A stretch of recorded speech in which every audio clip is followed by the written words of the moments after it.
Alors, on va débuter. Il semblerait que, j'espère que vous m'entendez bien. J'ai un petit peu eu de difficultés avec certains clients, mais j'espère, bon, je vais juste aller voir vite vite s'il n'y a pas eu des courriels graves. Non, il semblerait que tout est beau. Bon, allez voir une dernière fois pour dépanner des gens, mais je ne peux pas faire plus. Alors, on va commencer. On a encore un sujet hyper intéressant et on va retourner à cet écran-là. Voilà. Alors, vous devriez voir maintenant la bonne application, qui est l'application de mon webinaire. S'il y a des questions, des complications, dans la fenêtre de chatter dans le bas, il y a moyen définitivement de communiquer avec moi. Vous pouvez aussi communiquer avec tout le monde. J'imagine que si vous avez des questions aussi, vous pouvez lever la main et je vais commencer, mais en vous recommandant fortement tout le monde de fermer toutes les applications possibles que vous avez sur votre ordinateur, donc tout ce qui prend beaucoup de jus, comme justement les Outlook, j'essaie justement de le fermer, là. Quand vous êtes capable de tout fermer les applications, ça l'aide énormément à ce moment-là. Alors là, il ne vous resterait que l'application de GoToWebinar qui fonctionne et ça l'augmente à ce moment-là, le taux la vitesse et la qualité de tout. Alors, le sujet d'aujourd'hui, c'est comment se vendre dans votre marché cible sans être perçu comme un vendeur à pression. Sujet qui m'est venu parce que, bon, j'ai dernièrement fait beaucoup de ventes par les réseaux sociaux, par mes infolettes, directement aussi en appelant des gens. Et certains me disaient parfois, ben écoute, c'est pas un peu de la vente à pression que tu fais, c'est pas de la vente un peu poussée. Où est la mesure, où est la norme, où est la ligne à ne pas dépasser et comment ne pas se sentir nous-mêmes quand on fait de la vente dans une situation où on a l'impression qu'on achale le monde et j'aime plus qu'on a l'impression de les écœurer, excusez l'expression, c'est pas très chic, mais c'est vraiment ce que ça dit. Alors donc, j'avais quelques solutions à vous apporter. Premièrement, je me présente encore une fois, Sylvia Perrault, je suis auteure, conférencière, coach et formatrice en vente. Je blogue, je réseaute et je suis très curieuse et je lis énormément. Encore ce matin, j'ai moi-même suivi des formations pour pouvoir vous en donner des meilleures encore et me garder toujours à date. Je suis mère d'anciens athlètes, je le dis toujours parce que bon, ça explique un peu mon besoin de performer, de réussir. Eux aussi, ils ont la même veine, le même sang, parce que d'ailleurs, ils sont devenus professionnels de la vente. Et ben, j'ai une vie quand même là-dedans, je suis équilibrée. Je suis une skieuse, je sais qu'il a commencé à neiger dans le nord, j'ai hâte d'aller skier. Et donc, j'essaie de prôner un équilibre de vie. Alors, dans les conseils que je vous donne aujourd'hui, c'est toujours avec le plus possible de gros bon sens.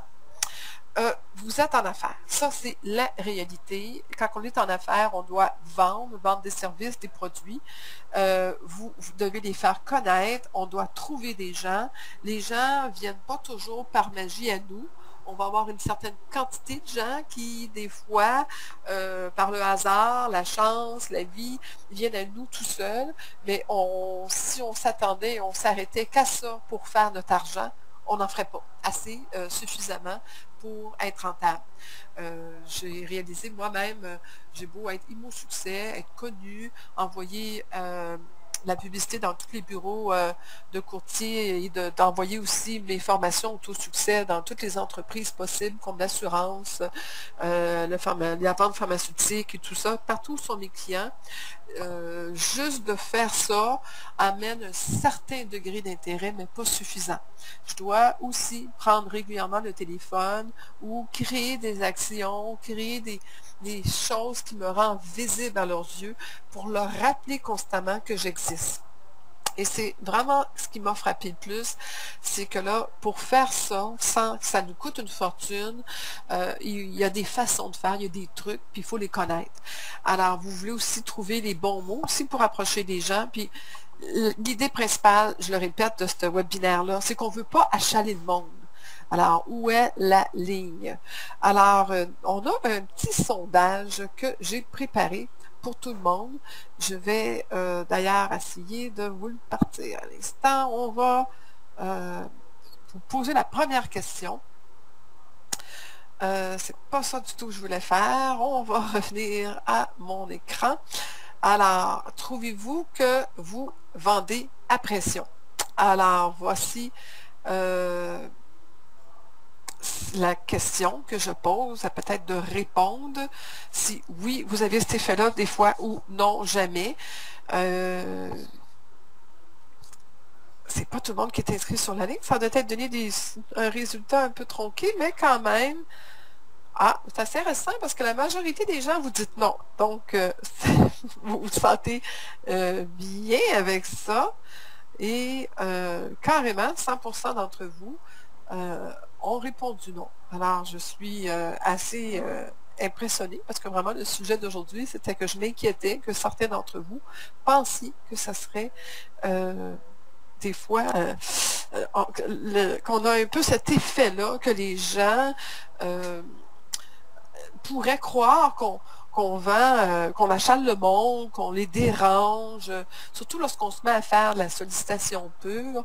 C'est sûr que la personne, on la dérange soit dans ses choix, mais quelque part, je pense qu'on doit le faire, parce que sinon, si on ne la dérange pas dans qu'est-ce qu'elle faisait, bon, on ne peut pas communiquer avec, mais des fois, il y a des gens qui sont agréablement dérangés, puis il y en a qui sont, malheureusement aussi, deviennent très désagréables lorsqu'ils sont dérangés. Alors, il ne faut pas se laisser toucher par les gens désagréables. Donc, vous semblez quand même assez tous confiants en vous-même. Alors, naturellement, vous aimeriez savoir comment trouver les bons clients pour vos produits et services, puis comment susciter la curiosité envers vos services et vos produits. C'est sûr que c'est surtout ça qu'on veut. Comme ça, on a moins l'impression qu'on les dérange dans ce temps-là. Alors, on va apprendre quelques trucs essentiels pour offrir vos produits, mais de façon très subtile, aussi dans le but de susciter une curiosité et de les mettre un petit peu en situation qu'ils veulent en savoir plus. Donc, c'est plus nous qui les dérange, c'est eux qui courent après nous. Ça, c'est l'idéal. Hein? C'est le monde idéal en vente. Alors, il faut aussi connaître une méthode simple pour nous permettre de faire des premiers pas avec aplomb. Alors, ça, c'est clair. On va voir un petit peu les questions clés. Et c'est carrément les techniques que les champions utilisent. Premièrement, il faut se parler, là, c'est que faire de la vente, c'est pas un péché. Mais pas du tout, pas du tout, pas du tout. Vous devez toujours penser en femmes ou hommes d'affaires qui ont la capacité de se mettre en mode rentabilité. Tout ce qu'on veut, ce n'est pas juste d'arriver à joindre les deux bouts, mais on veut que ça soit rentable et on veut faire de l'argent. C'est un droit qu'on a. Et c'est important que les gens savent que on fait ça pour gagner notre vie. On fait ça aussi parce qu'on croit à notre produit, on croit qu'on va les aider, sincèrement, et qu'on a un droit ultime, comme tout le monde, de faire de l'argent avec ça. Et en même temps, si on fait de l'argent, on leur rend un service, tout le monde est heureux. Il faut aussi connaître clairement notre idée de la réussite dans tout ça. Là. Il faut être fier de la façon qu'on procède, la façon, les méthodes qu'on utilise. Il faut être confortable. Il faut aussi être réaliste. On ne peut pas plaire à tout le monde. Et le rejet, c'est quelque chose qui arrive en vente. Et à ce moment-là, il faut faire attention d'éviter le découragement.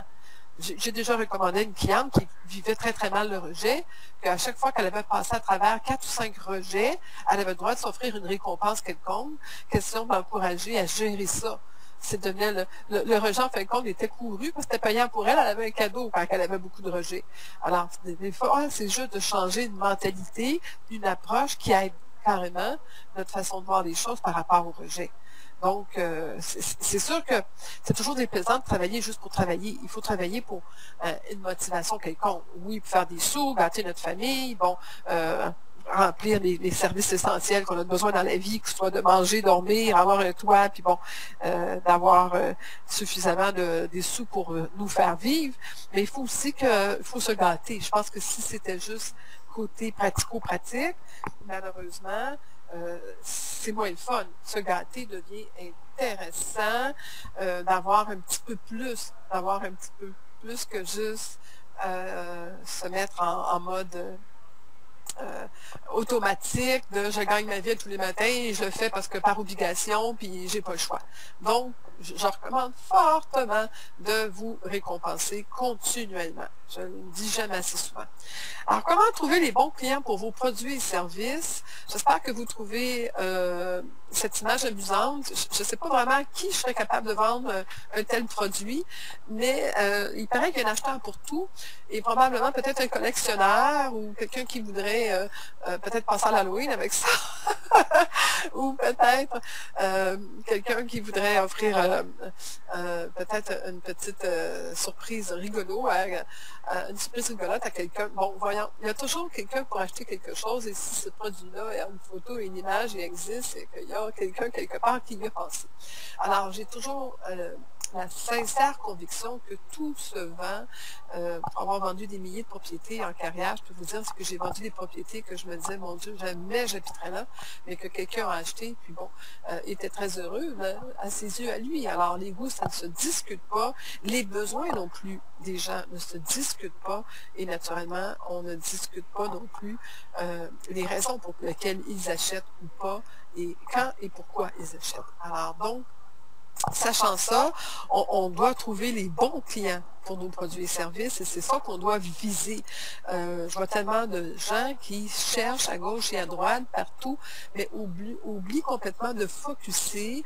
Alors, je vous ai donné un petit peu des idées, peut-être pour vous aider à focusser.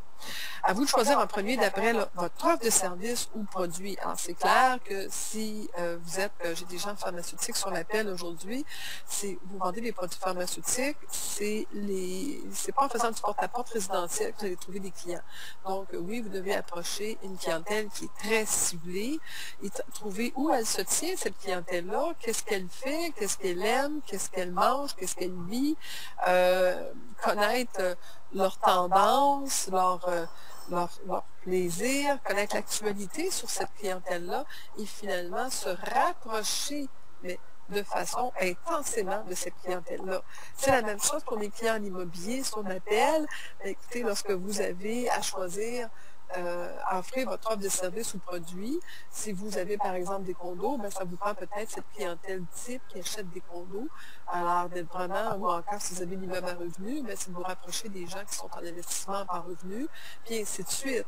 Alors, d'être au milieu des gens qui ont besoin des services que vous avez offrir si vous cherchez des nouveaux clients pour inscrire des nouvelles propriétés, ou carrément, si vous cherchez des acheteurs pour les propriétés que vous avez présentement à vendre, d'aller voir où est le type d'acheteur qui correspond au produit que vous avez.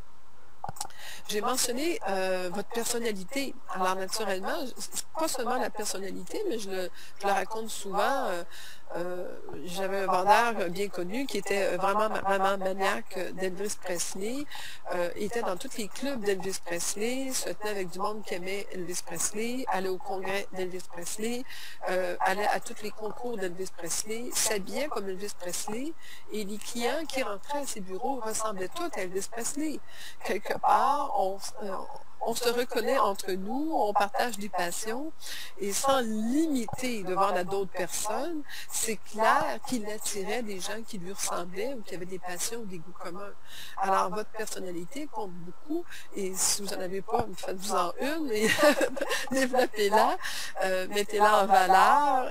Je pense que tout vendeur doit avoir toujours le sourire aux lèvres en tout temps, d'être avenant, d'être jasant, d'être proche des gens, et cette personnalité-là va attirer les gens vers vous. Votre objectif peut être très précis aussi. Alors, je reviens à l'exemple, par exemple, des gens en assurance. Vous devez avoir un objectif précis de rejoindre un certain nombre de clients par jour. Si vous vous mettez un objectif, un plan de match, vous avez plus de chances de l'atteindre que si vous avez dit, bon, aujourd'hui, il faut que je vende l'assurance, puis par où je commence. Donc, c'est très clair que l'objectif à atteindre, dire, il faut absolument que j'aille parler à 20 ou 30 personnes aujourd'hui. En parlant à ces 20, 30 personnes-là, j'ai peut-être des chances d'avoir une ou deux ou trois bons leads, et là-dessus, j'ai peut-être de chance d'avoir une bonne vente. Donc, d'avoir un objectif précis, et que ce soit un objectif qui ressemble à ce que vous êtes capable de faire en réalité. De respecter le délai, la maturité d'achat aussi de vos clients est très, très important. C'est sûr que lorsqu'on a des jeunes petits couples, qu'il faut qu'ils rappent je parle en immobilier, ou que vous avez un nouveau médicament qui vient de sortir, le médecin qui est vraiment à l'affût puis qui le cherche, les délais de livraison sont super importants. Les hôpitaux ont besoin, par exemple, de ça, sont en manque présentement. Alors, d'aller avec les délais de la maturité d'achat, d'en prendre conscience, d'être à l'attention et d'écouter ce que vos clients ou qu'est-ce qu'il y a sur le marché en ce moment qui crée cette demande-là. Vous savez, on parle toujours d'offres et de demande quand on parle de vente. Alors, est-ce que ce que vous avez à offrir en ce moment est très demandé? C'est quelque chose qui est un hot product? Vous savez, c'est comme j'explique toujours quand on fait de la vente chez le pâtissier, il y a toujours les petits pains chauds, qui est le produit chaud du jour, qui se vend comme à tour de bras, là, qui sort à toutes les 30 secondes du magasin. Puis il y a les gâteaux de mariage qui, eux, se vendent, bon, peut-être une fois par semaine ou même une fois par mois. Donc, avez-vous des produits qui fait que la maturité d'achat serait déjà là, ils sont prêts vite et rapidement à acheter. La conséquence directe d'achat aussi compte beaucoup. Qu'est-ce qui va arriver quand ils vont acheter rapidement? Êtes-vous conscient de cette conséquence-là? Qu'est-ce que ça apporte à votre client de vous se procurer votre service et votre achat?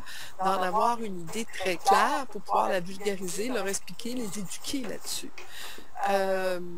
L'obligation et le résultat. L'obligation en premier, parce que bon, lorsqu'on vend un produit ou un service, on a une obligation. Bon, est-ce que le délai va être long, cette obligation-là? Est-ce que les démarches vont être longues? Est-ce que y a-t-il beaucoup de procédures? Comment ça fonctionne? D'être très, très, très facile d'approche en obligation puis en résultat. Plus votre résultat est facile d'approche et pratico-pratique, plus c'est facile à vendre. Et plus tout le monde est heureux. Donc, les gens, mettez-vous dans la peau de l'acheteur, recherchent une obligation assez simple et un résultat rapide. Ça, c'est normal, puis je pense que tout le monde veut ça. Pour trouver des bons clients aussi, peut-être voir votre environnement d'affaires, êtes-vous dans les endroits, comme j'expliquais, où les gens qui vont acheter vos produits se tiennent, mais aussi avez-vous les connexions, connaissez-vous les relations, les gens qui pourraient vous mettre en relation avec ces personnes-là. On ne les connaît pas tous, nos clients, mais il y a du monde qui les connaissent. Alors encore là, par des gens qui les côtoient aussi, soit par exemple en immobilier, vos agents hypothécaires sont probablement peut-être avant vous au courant d'acheteurs potentiels ou même de gens qui pensent vendre. Est-ce que vous êtes proche de ces gens-là? Est-ce que vous pouvez vous servir de ces relations-là? Est-ce que votre environnement d'affaires vous emmène des leads? Avez-vous des bons amis qui, dès qu'ils pensent à vous, avec ce que vous faites comme vente, automatiquement vous réfèrent comme étant le meilleur qu'ils connaissent? Alors ça, c'est très important à développer. Et qui ont besoin de vos produits et services? Précisément, c'est vraiment de prendre la peine, peut-être de prendre une grande feuille de papier et de bien cibler, bien décortiquer qui en a besoin réellement et cette clientèle-là l'attaquer, soit avec la promotion, la prospection, la sollicitation, avec des mailings, avec des lettres, avec des petites cartes écrites à la main, donc avec tous les moyens possibles d'aller à leur rencontre. Je vous fais remarquer que quand c'est le printemps, les compagnies de produits et d'épandage sur les gazons nous appellent beaucoup. Et c'est très rare qu'on les entend, qu'on les voit et qu'ils nous appellent à l'automne. Alors, ils savent qui a besoin d'un produit. C'est du monde au printemps qui disent « Ah, mon gazon, il est wash, il est pas beau, j'ai besoin de ce genre de produit-là. » Et hop, par hasard, il y en a trois qui vous appellent. Vous en choisissez un là-dedans. Il appelle au bon moment, c'est le bon timing. Vous êtes libre, vous êtes disposé à parler, à poser des questions. Et probablement, il n'y a rien de magique. Il a pris sa chance et bingo, il a fait sa vente. Parce que vous étiez à ce moment-là disposé, vous compreniez les obligations, vous étiez ouvert à les entendre, vous vouliez avoir un résultat, vous compreniez la conséquence directe de faire affaire avec cette compagnie-là. Donc, tout ça rend les délais, la maturité d'achat était là, le délai était très important, je veux que tu commences tout de suite, mon gazon il est jaune. Bon, voyez-vous qu'en fin de compte, la formule magique était que tout était était là pour que ça fonctionne, pour que ça réussisse. Alors, où sont vos clients? Est la question la plus importante à vous poser. Et je trouve que beaucoup de vendeurs vont pêcher et lancent des lignes à gauche et à droite partout, se promènent partout sur le lac et n'étudient pas avant où il y a des poissons, où les poissons ont tendance à se tenir, et dépendant aussi de plein de facteurs environnementaux. Alors, c'est le même principe quand vous allez à la pêche de clients.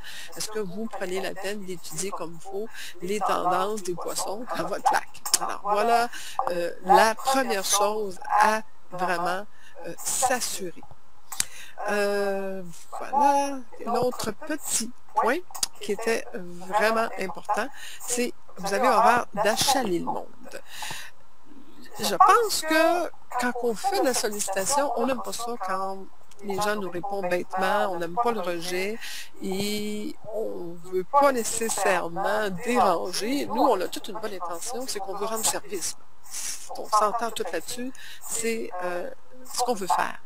Alors, de bâtir des rapports de confiance est très important, de se faire des relations en premier. Et là, j'ai marqué « ami » et je l'ai barré. Je suis très sévère là-dessus. Je ne pense pas qu'on doit se faire des amis. Je fais une différence, et elle est importante d'ailleurs, entre des amis et des relations d'affaires. Des clients sont des relations d'affaires. Moi, mes amis, c'est des gens qui sont très proches de moi, copains, que je peux raconter des choses, ce qu'on ne peut pas faire avec un client. Alors, des clients, ce sont clairement des relations d'affaires. Il ne faut pas aller devenir trop amis non plus, parce que jusqu'à certaines limites, c'est un peu comme être ami avec nos enfants, c'est jamais bon.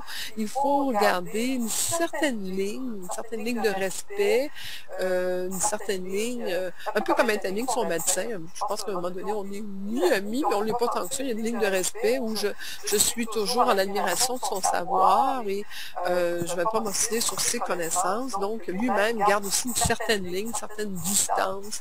Et je pense que ça, c'est bien important de ne pas oublier cette partie-là. Alors là, quand on sait qu'on fait des relations avec le but, c'est pas de se faire des amis, bien, on a moins l'impression d'achaler le monde. Parce que là, on essaie de développer des relations.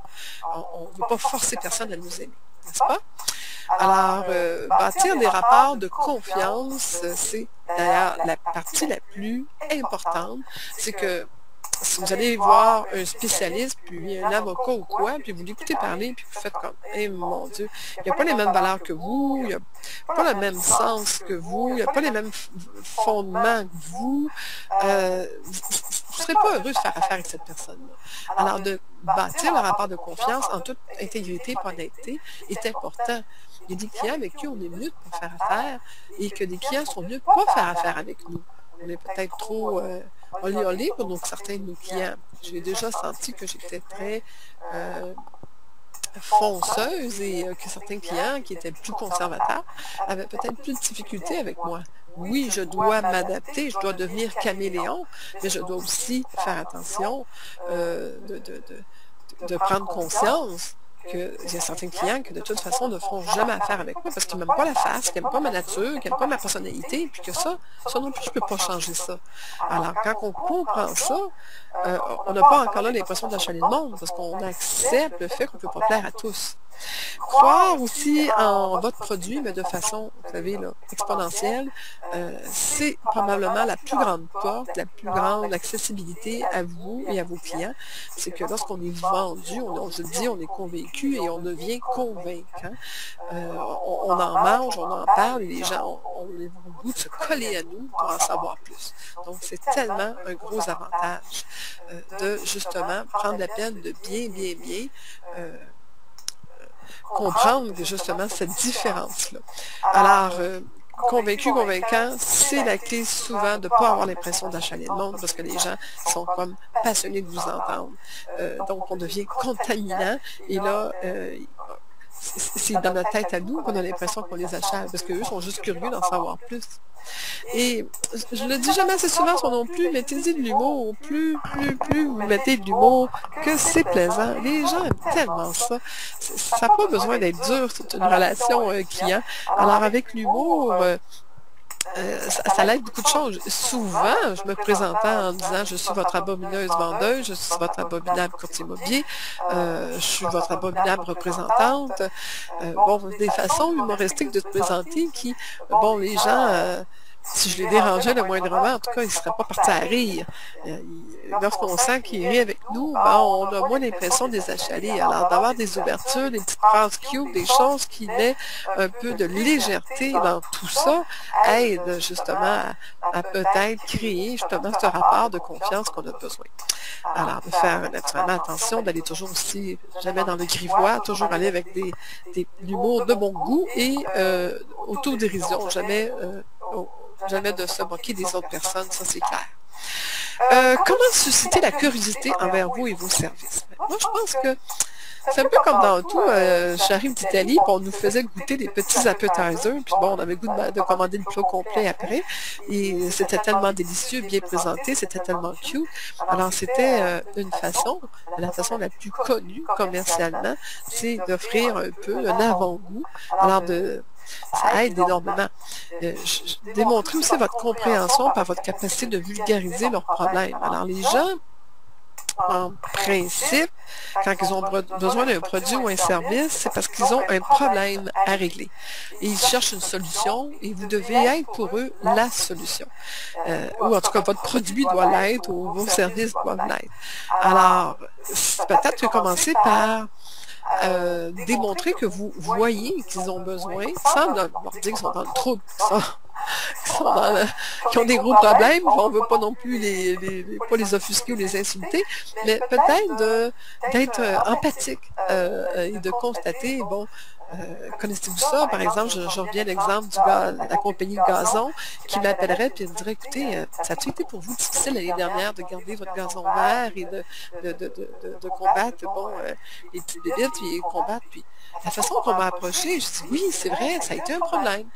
À place, et j'ai senti que la personne s'était intéressée à moi et à mes problèmes, à place de dire, vous savez, j'accompagne une telle, pour vendre les produits, puis mon représentant, il est dans le coin, puis il pourrait penser ce soir, vous signez de force. Ça, c'est de la vente à pression. Ça, je me suis pas sentie respectée. Mais celui qui me lance en partant, écoutez, c'était un combat pour vous l'année dernière d'avoir à vous battre contre les petites bébites, puis les verres, puis tout ça, puis là, j'ai fait comme, hey, oui, ça a été définitivement pour moi. Alors, j'avais senti de l'empathie, j'avais senti de la compréhension, je sentais qu'il parlait la même langue, il m'a parlé de bébites, et il savait qu'une femme et les bébites, on n'est pas toujours bonnes amies.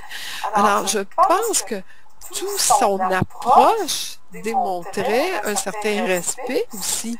Alors, j'ai beaucoup apprécié aussi les exemples, les anecdotes. Écoutez, on a eu un client qui avait votre situation, puis on a réussi avec telle solution, en peu de temps, enrayer le problème. Ah oui, ça se fait, c'est possible, c'est intéressant, j'aimerais en savoir plus.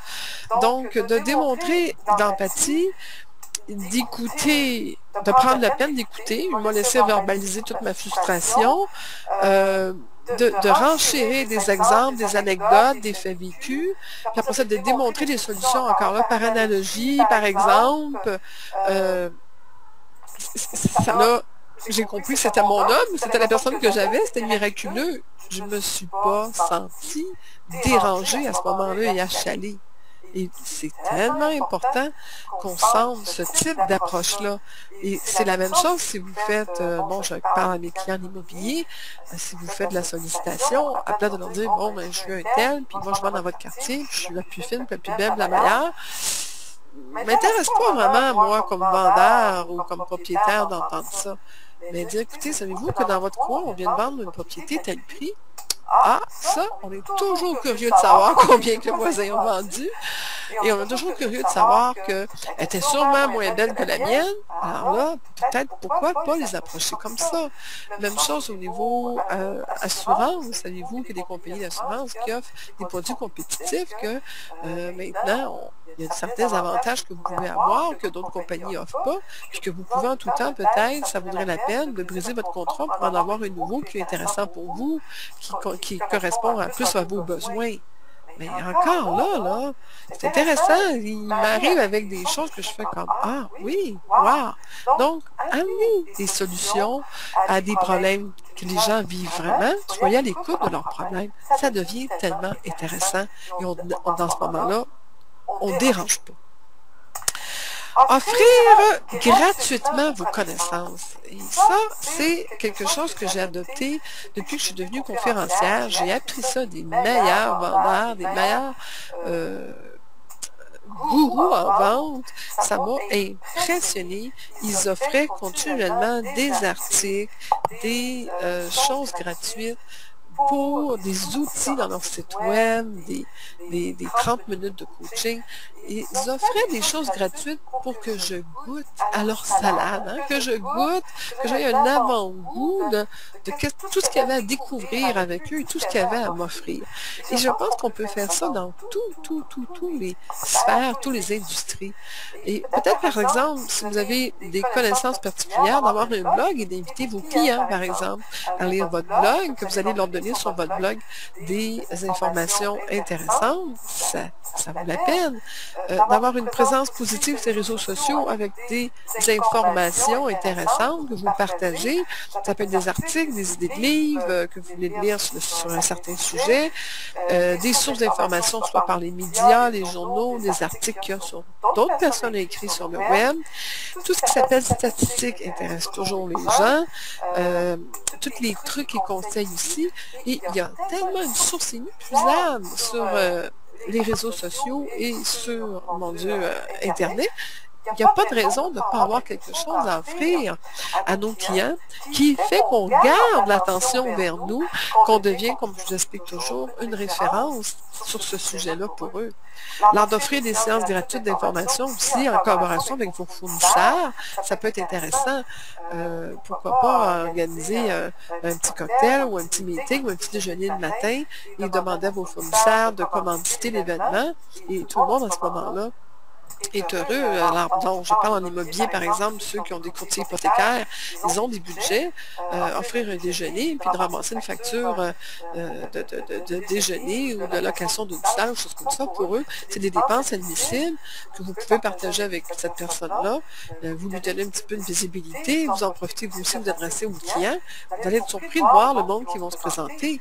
Ça peut être la même chose au niveau de l'assurance. Vous pouvez faire des sessions d'information avec des gens, par exemple, des planificateurs financiers qui peuvent vous aider aussi, aider les gens, par exemple, à faire des budgets, puis à prévoir pour leur retraite, mais prévoir aussi, naturellement, si un malheur leur arriverait.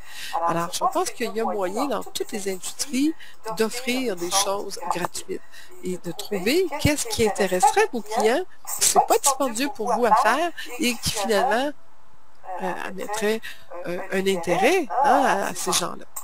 Alors, apprenez les trucs essentiels pour offrir vos produits subtilement afin que les gens désirent en savoir plus. Mais c'est ça, piquer la curiosité par votre présentation, avoir des histoires de réussite. Les gens aiment ça. Les gens aiment des histoires positives. Et écoutez, j'en ai vendu tel produit, les gens ont eu tel résultat, ils étaient hyper contents, ça a changé leur vie, ça a changé leur façon de faire. Et suite à ça, ça a été plus vite, ou on a eu des résultats qu'on ne s'attendait pas. Les gens veulent entendre ça. C'est rassurant, c'est réconfortant. Et on a besoin, quand on est en mode d'avoir acheté quelque chose, de se faire réconforter, qu'on ne fait pas une erreur, on ne fait pas une gaffe, qu'on n'est pas en train de se faire organiser par un vendeur à pression. Alors, c'est l'art de contrer justement l'effet du vendeur à pression, c'est d'avoir vraiment des histoires de réussite, avoir des témoignages aussi. J'en ai plein dans mon site, j'en demande continuellement et c'est important. Les gens ont besoin de dire « Ah oui ». Et je vois d'ailleurs les derniers clients qui ont fait affaire avec moi, la plupart ont appelé les gens qui ont écrit les témoignages pour confirmer que c'était vrai ce que je disais. Pas qu'ils doutaient de moi, ils avaient comme besoin, eux, de se faire assurer. Pour faire une grosse dépense, ils ont besoin de sentir qu'ils font le bon choix, qu'ils font le bon move, qu'ils mettent leur argent à la bonne place. La troisième personne aussi, avoir ce qu'on appelle le third party endorsement, ou le third party testimonial ou la personne qui est prête. Moi, j'ai toujours sous la main 2, 3 personnes clés que je leur dis, écoutez, est-ce que je peux, si j'ai besoin, je sais que vous avez été heureux de mes services, vous avez apprécié ce que j'ai fait pour vous, puis vous mettre en contact avec cette personne-là. Et ça, c'est très intéressant parce que ça met beaucoup plus de force encore que témoignage qu'on lit. C'est quand la personne peut vraiment parler au téléphone. Alors, j'ai toujours des personnes qui font pour moi la promotion. J'invite d'ailleurs mes clients à faire la promotion de mes produits, de mes services. Si vous aimez ce que vous avez entendu aujourd'hui, cette formation-là, je vous encourage à dire aux autres, écoutez, c'était bon, c'était fun, c'était intéressant, j'ai pris des notes, puis garde, appelle-la, elle est bonne, puis inscris-toi à ces formations, sont le fun. Et ça, c'est les gens qui vous entendent ont confiance en vous. C'est des gens qui vous respectent déjà. À ce moment-là, pour moi, c'est un énorme cadeau. Alors, vous devez vous trouver des gens qui vont parler comme ça en bien de vous. J'ai trouvé très jolie cette petite image-là qui dit Customer who bought this item also bought. C'est un peu le principe de la vente sur Internet qu'ils utilisent dans ce marché d'alimentation. Mais ça m'a fait sourire parce que c'est exactement ça. S'il y a des gens qui en ont acheté, souvent ils ont acheté aussi d'autres produits, un peu comme quand on voit sur des sites comme Amazon ou Archambault ou des sites de vente en ligne. Ils nous donnent souvent des idées de d'autres produits qu'on pourrait acheter. Et ça aussi, c'est intéressant peut-être à développer. Allez voir vos anciens clients pour voir si eux n'ont pas d'autres services, d'autres produits qu'ils achèteraient. Toujours faire des suivis avec ces clients. Mais là, on va voir le sujet le plus douloureux de la rencontre d'aujourd'hui, la sollicitation. Alors, pour avoir un résultat, il faut des rendez-vous, puis pour avoir des rendez-vous, il faut faire la sollicitation, on s'en sort pas. Il y a naturellement du bouche-à-oreille, bien entendu, mais la sollicitation devient vraiment importante. Et d'en faire continuellement, on n'a pas le choix. Il faut toujours recruter pour des nouveaux clients, même si on doit entretenir nos anciens, faire des suivis, rappeler, et bien choyer nos anciens clients pour qu'ils continuent à nous référer et encore acheter avec nous à plusieurs reprises. On doit quand même chercher des nouveaux clients. Et la meilleure façon, là, c'est parce que tout le monde me dit, oui, mais là, je ne sais pas quoi leur dire. Il n'y en a pas 3000 recettes. C'est de poser des questions. C'est pas de dire, ah, moi, je fais ci, moi. Il n'y a personne qui va entendre parler de vous. Ce qu'ils veulent, c'est qu'on les écoute et qu'on entende. Alors, quand vous commencez avec des questions, vous ouvrez la porte carrément. Alors, où, comment, pourquoi, qui, quoi, quel, qu'est-ce, quand. Toutes ces questions-là, c'est des questions qui ouvrent la relation, qui ouvrent le rapport de confiance, qui est la base d'une conversation intéressante, qui démontre qu'on s'intéresse à l'autre. Et là, vous ne devenez plus la personne, le vendeur à pression, mais au contraire, une personne qui est là pour rendre service. Et pour ça, il faut être préparé. Il faut être prêt. Il faut avoir, en fin de compte, les ressources nécessaires. J'ai toujours aimé ce petit dessin, cette petite, avec ma flèche, là, vous voyez. Ça m'a toujours fait sourire parce que quelque part, il ne faut jamais commencer un projet sans avoir toutes les ressources nécessaires. Et ça, c'est tellement vrai. La seule façon pour appeler un client et d'être prêt et de façon professionnelle, c'est d'avoir une préparation. Premièrement, êtes-vous capable de dire en 30 secondes qui vous êtes? Vous soyez dans un cocktail, dans une rencontre, vous êtes même au marché d'alimentation, vous rencontrez quelqu'un et êtes-vous capable d'expliquer, mais comme on dit, un elevator pitch dans un voyage d'ascenseur, vous dire très court, êtes-vous capable de vous présenter et d'expliquer ce que vous faites? Je fais faire souvent l'exercice dans mes formations et je me rends compte que les gens n'ont vraiment pas de talent pour le faire. Et veulent trop en dire ou n'en disent pas assez ou disent pas les bonnes choses qui suscitent la curiosité et qui démontrent, qui expliquent clairement ce que vous faites. Alors, de prendre la peine peut-être de vous faire un petit devoir et de dire, bon, mais là, je me prépare, je prends une feuille de papier et j'essaie d'écrire en 3 phrases. Qui je suis, qu'est-ce que je fais, qu'est-ce qui me passionne, qu'est-ce que je vends et pourquoi j'aimerais avoir ce client-là. Quand vous êtes capable de faire cet exercice-là et vous êtes capable de faire ça en 3 phrases, vous commencez à être focusé et vous commencez à être en business. Alors, de se présenter rapidement, c'est une chose importante, de débuter tout de suite avec des questions. Je l'ai expliqué tantôt, d'être attentif à leur répondre, de ne pas interrompre, d'écouter vraiment ce qu'ils disent, mais de ne pas vous sentir touché. Alors, si vous disent qu'ils haïssent les vendeurs, vous êtes compréhensif, vous passez à l'autre question. Vous ostinez pas avec la personne. Jamais. Le but n'est pas de s'obstiner avec la personne. Au contraire, le but est d'obtenir un rendez-vous. Alors, il y a aussi un questionnaire de préqualification solide qui a du sens, que ce soit des questions clés ou que ce soit des questions que vous avez bâties pratiquement sur mesure pour le type de produit que vous faites. Mais jamais, jamais, jamais arriver pas préparé. C'est comme si vous étiez en train d'aller voir une pièce de théâtre et que la personne improvisait quand vous étiez supposé aller voir du Shakespeare. Vous seriez bien, bien déçu. Alors, il faut arriver avec, pas nécessairement des scripts tout écrits, mais une préparation solide. Je dis toujours de ne jamais parler de prix, mais de parler de valeur d'acquisition, de faire attention au choix des mots, pour ne pas faire peur au monde. On négocie jamais de prix au téléphone. On va faire son téléphone, pas au téléphone, mais en personne quand on va se rencontrer. Donc, de faire attention toujours de mettre des mots qui ne vont pas faire fuir votre client potentiel. Alors, les gens n'aiment pas entendre parler de achat, dépêchez-vous, ils n'aiment pas se sentir menacés, surtout de nos jours. Ils n'aiment pas la manipulation.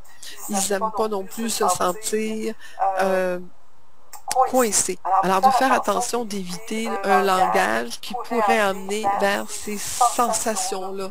S'ils ont cette sensation-là, c'est là qu'ils vont dire que vous êtes un vendeur à pression. Naturellement, tentez de qualifier vos interlocuteurs pour déterminer son sérieux. Fiez-vous à votre expérience et à votre instinct, mais prenez pas de chance, posez beaucoup de questions pour vraiment voir si c'est un weareux, si c'est quelqu'un qui vous teste, si c'est quelqu'un qui a déjà pris sa décision, mais il essaye de... C'est important que vous sachiez où vous êtes dans sa maturité de décision pour justement aller rapidement au but et peut-être gagner des points, d'aller peut-être le récupérer justement parce que vous sentez qu'il n'a pas envie de se faire répéter au complet, il en sait déjà pas mal, mais il a juste besoin de certaines informations qui peuvent faire peut-être la différence pour faire affaire avec vous ou avec un autre. Donc, de bien sentir ça. Et pour ça, mais encore là, il faut poser assez de questions pratico-pratiques pour que la personne se sente écoutée et dise « Ah, elle a compris, je me sens entendue ». De répondre aussi franchement aux questions, de ne pas esquiver, ou c'est sûr qu'on fait attention aussi de ne pas parler de prix ou choses comme ça. Ce qu'on peut esquiver, c'est, écoutez, ça c'est des choses sérieuses qu'on devrait parler, mais il y a quand on est rendu au point où on nous pose des questions, il faut répondre avec honnêteté. Il faut faire attention de ne pas perdre notre crédibilité parce qu'on a le goût un petit peu de gonfler notre réponse, puis gonfler nos résultats ou d'en mettre un petit peu de crémé épais. C'est vraiment pas le temps. Donc, d'être vraiment honnête, intègre. Mais la meilleure façon de se sortir d'une situation de personnes qui posent beaucoup de questions, c'est carrément de tout de suite se dépêcher à poser une nouvelle question. Donc, en terminant, c'est bien important de sachez respecter votre client. De parler sa langue, hein, de parler, s'il parle lentement, mais parlez lentement avec lui, s'il parle vite, parlez vite avec lui, de parler le type de vocabulaire qu'il parle, de s'ajuster. Un bon vendeur est caméléon et s'adapte au client un après un. Et après ça, une fois que vous allez l'adapter, vous allez l'emmener à votre rythme après si vous voulez. Mais c'est à vous à vous adapter en premier. Que si vous avez quelqu'un qui est très artiste, si vous lui parlez de statistiques et de pourcentage, vous allez les perdre, mais carrément. Donc, ne perdez pas votre temps, vous êtes plus de parler de couleur, puis de beauté, et de choses qui vont être plus sa langue. D'aller avec son rythme. Si c'est quelqu'un qui a besoin longuement d'entendre, de réfléchir, de se faire répéter, allez-y lentement. Embarquez là-dedans. Vous savez que tout vous avez à gagner, c'est un client. Ça vaut la peine. Il y a des gens, au contraire, qui sont vite. Alors, vous allez voir aussi une question de génération. Les jeunes, des fois, sont plus vite. Ils veulent aller direct au but. Puis c'est quoi que tu as? What's in it for me? Qu'est-ce que tu as pour moi là-dedans? Puis comment ça va m'apporter quelque chose? Puis qu'est-ce que j'ai à gagner? C'est ça qu'ils veulent savoir. Donc, allez à leur rythme tout de suite. Respectez leur budget. Il y a toujours des vendeurs qui disent « Ah, je sais que mon produit est trop cher, mais je vais le convaincre à acheter. » Oui, mais avez-vous quand même quelque chose à lui offrir dans ses budgets? Êtes-vous capable tranquillement d'y aller à son rythme pour pouvoir être respecté encore là sa maturité? Il n'a peut-être pas de budget. Ça se peut que tantôt on soit capable de l'étirer. Mais avant de commencer à l'étirer tout de suite, est-ce qu'on peut au moins faire l'effort de voir ce qu'on peut faire avec le budget qu'il a présentement? De respecter ses connaissances, hein. Et, vous réalisez pas, mais vous faites de la vente, puis vous parlez ce langage-là à tous les jours. À toujours des clients, et vous vous répétez sans cesse à tous les jours. Lui, c'est la première fois qu'il vous entend.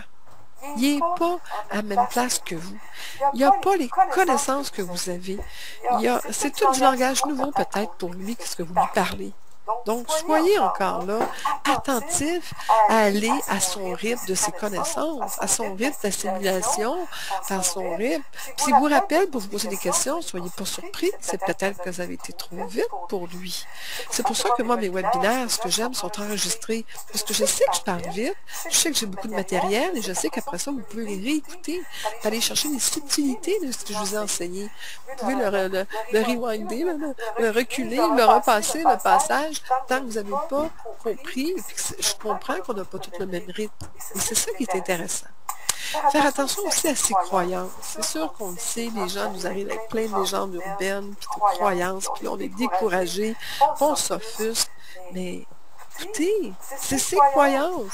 Offusquez-vous pas, respectez-les, allez-y doucement pour l'éduquer, lui faire voir la réalité, lui faire voir les deux côtés de la médaille, et vous allez le gagner comme ça, vous allez gagner une relation, vous allez gagner sa confiance. Il ne vous considérera pas à ce moment-là un vendeur à pression, parce que si vous dites, ben non, vous avez tort, c'est faux, c'est pas de même, ben là, vous venez de le perdre, là. Qui aime ça se faire dire ça? Personne, là. Alors, oui, on comprend que vous croyez ça. C'est vrai, en apparence, ça peut sembler être comme ça. Beaucoup de monde ont cette idée-là des choses, mais vous déjà pensé que peut-être que, puis peut-être se servir d'analogie, d'anecdote, mais faire doucement changer ses croyances, mais avant tout, les respecter, celles qu'il a. Il a peut-être raison même dans certaines de ses croyances. On ne sait pas tout, on n'a pas la science infuse, là, parce qu'on est des vendeurs. Des fois, les gens, nos clients, nous apprennent des choses. Pourquoi? Parce qu'eux magasinent. Ils voient ce qu'il y a ailleurs, ce que des fois, nous, on néglige de faire. Ils sont souvent très au courant du marché, des produits offerts sur le marché et tout. Donc, ils ont leurs croyances par rapport à ça. Et c'est à nous d'être à l'écoute. Qu'est-ce qu'ils ont à nous apprendre et faire nos devoirs plus vite si on voit qu'il y a quelque chose à nous apprendre, parce que là on est en dedans sur eux, puis ça c'est pas se poser. Et de respecter ces impondérables. Il y a des choses, regardez, il y a des impondérables qu'on ne peut pas faire, on ne peut pas changer, il y a des choses de la vie, il y a des choses qui lui appartiennent et qu'on n'a pas à porter de jugement et que ça fait partie et qu'on essaie de s'ajuster avec ça. Et si ça ne marche pas, bien, on n'est pas en business. Alors, il faut s'ajuster, il faut les respecter et essayer de voir dans la mesure du possible d'arriver à des solutions. Je ne dis pas non plus de devenir une ladette devant son client, puis que le client, parce que les impondérables, on devient à sa merci, puis de son horaire, puis de ses façons de faire, puis bon, non, je pense qu'il faut aussi se tenir debout, puis être capable de dire, bien moi aussi j'ai mon horaire ici, mais regardez, on va trouver une solution ensemble. Donc, d'être respectueux de ses impondérables et de lui faire comprendre les vôtres et quelque part arriver à des solutions impondérables avec impondérables vont peut-être donner quelque chose de pondérable. Alors, on va pondérer tout ça, puis on devrait avoir un résultat très pondérable. Alors, bon, il faut un peu d'humour pour faire sourire. J'espère que ça vous fait sourire aux lèvres en me voyant tatouiner et patiner. Bon, mais écoutez, la vente, c'est d'aider un client à remplir un besoin. Ça, c'est vraiment, vraiment, vraiment important. C'est de donner un service. Et la règle du 80-20 s'applique ici. Peut-être de focusser vos efforts à la bonne place. La plupart de mes clients essaient de faire trop de choses à la fois, en offrant trop, en voulant s'éparpiller, en passant leur temps à essayer de faire des mailings, des ci, des ça, et en offrant un trop grand nombre de produits et de services souvent.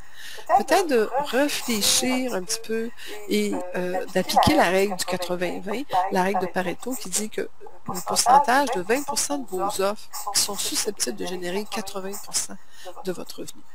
Et quels sont aussi les 20% de vos clients qui sont susceptibles de vous donner 80% de votre business. Et peut-être vous concentrer sur ces 20%-là, peut-être plus intensément que d'essayer de courir après le 80% qui, de toute façon, c'est pas cette année qu'ils vont acheter ou c'est pas tout de suite qu'ils vont acheter, quand il y en a tout de suite qui ont besoin de vous. Et quels sont les 20% de vos tâches personnelles chaque semaine qui sont susceptibles aussi de générer 80% de vos résultats. Et ça, j'aime bien faire l'exercice à mes clients, de leur dire, écoutez, prenez une feuille et un papier, puis écrivez tout ce que vous faites dans la semaine. Quelles sont, dans tout ce que vous avez écrit, les actions qui ont été payantes? Et quelles sont les actions qui l'ont été moins? Alors, est-ce que 20% de vos tâches personnelles, au moins au minimum, vont ramener 80% de résultats? Ou si vous faites juste 5%, est-ce que vous pourriez augmenter ça à 20%? Et si 20%, c'est pas assez, on pense tout part d'augmenter 30-50%. Parce que quelque part, c'est le pourcentage le plus important. Qu'est-ce qui va vous faire manger, qui va rapporter des ventes, qui va vous donner des résultats, vous faire rencontrer vos chiffres, vos quotas, vos ratios, c'est ce 20%-là qui vont acheter avec vous. Alors, à la place de vous battre, essayer de convaincre les 80% autres qui ne sont pas prêts à acheter, pourquoi vous ne vous concentrez pas sur les 20% qui sont là, prêts en ce moment, et qui seraient prêts à vous faire confiance et qui vous attendent? Je le dis toujours, c'est un numbers game. Alors, vous devez cibler pour des meilleurs résultats. Alors, avoir une attitude et des aptitudes, naturellement. Est-ce que vous avez êtes-vous devant des besoins de vos clients? Êtes-vous respectueux? Êtes-vous abordable? Abordable, pas au sens que vous êtes le plus économique, mais abordable, ça veut dire que les gens sont à l'aise de vous poser des questions, que vous avez de l'entre-gens, que vous êtes réceptif, que c'est pas seulement vous qui pousse, mais que vous êtes capable de recevoir. Comme ça, les gens se sentent bien, ils se sentent encadrés avec vous, ils se sentent écoutés, entendus. Alors, il faut que vous soyez abordable pour ça. Est-ce que vous êtes généreux? Quand on est généreux de notre connaissance, de nos savoirs, mais les gens n'ont pas l'impression qu'on fait une vente après ça, au contraire. Les meilleures ventes que j'ai faites, les gens ont dit, tu étais tellement généreuse, tu étais tellement authentique, on a jamais senti que tu étais là pour nous. Et les gens m'ont référé en me disant, fais affaire avec elle, c'est extraordinaire. En tout cas, j'en ai eu mon argent, elle a été super généreuse, très à l'écoute, elle a été compréhensive. N'est-ce pas ça? C'est pas ça que vous aimeriez avoir vous-même comme réputation et comme référence. Moi, je vous le souhaite en tout cas parce que je pense que c'est tellement important que vous deveniez en fin de compte l'expert que tout le monde va référer à leurs amis, puis à leurs parents, puis à leurs connaissances. Et c'est, je pense, le plus beau cadeau qu'on peut recevoir, c'est quand on reçoit des références, puis que la personne nous appelle, écoute, j'ai entendu parler de toi, puis il paraît que tu es extraordinaire. Hey, c'est-tu le fun? On est loin d'être des vendeurs à pression dans ce temps-là. C'est l'idéal. Alors, dans la vie, votre attitude, plus que votre aptitude détermine votre altitude, et j'y crois clairement. Donc, ayez de la motivation, des buts clairs, et avec ces simples règles-là, vous ne serez pas des vendeurs à pression, vous allez être au contraire des vendeurs qui ont beaucoup de succès, parce que ça va se ressentir que vous voulez sincèrement aider les gens. Vous n'êtes pas là pour abuser d'eux, pour profiter d'eux. Les gens sont dans le ressenti, puis ça se sent, ça se transmet, ça. Alors, donc, c'était le petit webinaire d'aujourd'hui pour votre autosuccès. Le prochain, c'est dans la série des webinaires autosuccès, c'est le pouvoir du mental, augmenter votre habilité naturelle au succès. On me demande beaucoup celui-là, alors ça va être probablement le prochain webinaire où on va travailler ensemble toutes les façons possibles d'augmenter notre force mentale, d'augmenter notre carapace aussi et notre capacité à être efficace par le pouvoir du mental. Alors, on va en parler de plein de petits trucs là-dessus dans le prochain webinaire. Vous pouvez toujours aller visiter aussi mon site www.sylviaperrault.com. Vous avez naturellement encore toujours plein de choses intéressantes que vous pouvez découvrir. Vous pouvez aussi me trouver sur Facebook, Twitter, LinkedIn, Google+, YouTube et mes deux sites web, sylviaperrault.com pour ceux qui font de la vente en général et pour mes clients en immobilier, naturellement, le site de immosuccès.com. Vous êtes aussi bienvenue de partager sur les réseaux sociaux comment vous avez aimé le webinaire d'aujourd'hui. Vous êtes aussi ça me fait plaisir quand vous me mettez des témoignages et tout. Tous ceux inscrits à ce webinaire-là, en ligne ou en différé, vous allez recevoir par courriel le lien pour pouvoir aller le réécouter autant que vous voulez pour les prochains 90 jours. Alors, dépêchez-vous d'ailleurs de l'écouter, parce que des fois, on l'oublie, puis 90 jours, ça passe vite quand on est en vente et qu'on est bien occupé. Alors, je vous embrasse fort. C'était vraiment formidable de m'adresser à vous aujourd'hui. Ça a été un petit webinaire pratico-pratique. J'espère que vous avez aimé et que ça vous a réconcilié avec justement les questions, la question de est-ce que c'est fun ou c'est pas le fun ou est-ce que c'est bien. Alors, je remercie tout le monde et je vous souhaite une bonne semaine à tous. Au revoir. Merci beaucoup.